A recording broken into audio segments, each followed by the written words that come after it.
रघुनाथ एक छोटे से गांव रामपुर का किसान था।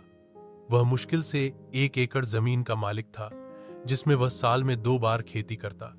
जमीन उपजाऊ तो थी, लेकिन बारिश की अनिश्चितता और सिंचाई के साधनों की कमी उसके सामने हमेशा चुनौतियां खड़ी कर देती थी। रघुनाथ के परिवार में उसकी पत्नी गौरी, एक बेटा चिंटू और बूढ़ी मां थी। घर मिट्टी और खपरैल से बना हुआ था। बारिश के दिनों में छत से पानी टपकता और गर्मियों में घर तंदूर जैसा तपता था। एक साल गांव में भयंकर सूखा पड़ा। खेत सूख गए, कुएं में पानी नहीं रहा। रघुनाथ ने सोचा कि शायद भगवान उसकी परीक्षा ले रहे हैं। उसने साहूकार से कर्ज लिया, बीज और खाद खरीदने के लिए, पर सूखे ने सब बर्बाद कर दिया। जो कुछ उसने बोया वह अंकुरित भी न हुआ। साल भर रघुनाथ को मजदूरी करनी पड़ी, कभी ईंट भट्टे पर, कभी पास के कस्बे में दिहाड़ी पर।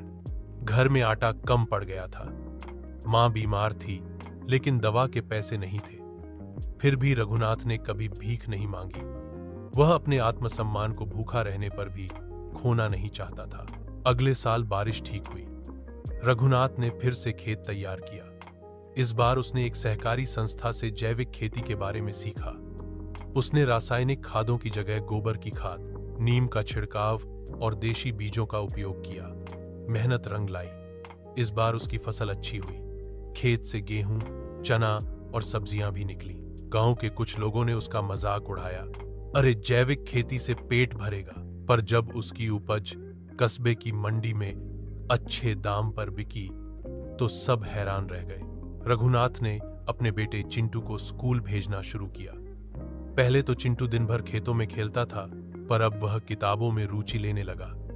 रघुनाथ को शिक्षा का महत्व तब समझ में आया जब एक बार वह बैंक में फॉर्म भरने गया और उसे पढ़ना नहीं आता था। उसने संकल्प किया कि चिंटू को वह अनपढ़ नहीं रहने देगा। धीरे धीरे रघुनाथ ने अपना कर्ज चुकाया। गांव के और किसान भी उसकी खेती का तरीका अपनाने लगे। सहकारी संस्था के माध्यम से उसे सरकारी योजनाओं की जानकारी भी मिली, जैसे प्रधानमंत्री कृषि सिंचाई योजना, किसान क्रेडिट कार्ड आदि। एक बार फिर किस्मत ने परीक्षा ली। इस बार बेमौसम बारिश और ओलावृष्टि ने उसकी खड़ी फसल को तबाह कर दिया। खेत की मेहनत पानी हो गई, लेकिन इस बार रघुनाथ टूटने वाला नहीं था।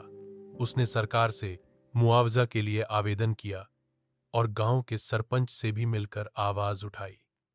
यद्यपि मुआवजा बहुत कम था, पर रघुनाथ को यह बात समझ आ गई थी, अब चुप रहना हल नहीं, हक के लिए लड़ना भी जरूरी है। रघुनाथ अब केवल किसान नहीं था, वह गांव के युवाओं को जैविक खेती सिखाने लगा था। उसे एक बार जिला स्तर पर सम्मानित भी किया गया। उसे जब मंच पर बुलाया गया तो उसका सीना गर्व से चौड़ा हो गया। पहली बार किसी ने एक गरीब किसान की मेहनत को खुले मंच से सराहा। एक पत्रकार ने उससे पूछा, आपने कभी शहर जाकर नौकरी करने की नहीं सोची? रघुनाथ ने मुस्कुराकर जवाब दिया, मिट्टी मेरी मां है, मैं उसे छोड़ कैसे जा सकता हूं? अगर सब शहर चले जाएंगे तो गांव कौन संभालेगा? शहर का पेट भी तो हम गांव वाले ही भरते हैं। रघुनाथ ने न केवल खुद की जिंदगी को बदला, बल्कि अपने जैसे किसानों को भी आगे बढ़ने की राह दिखाई।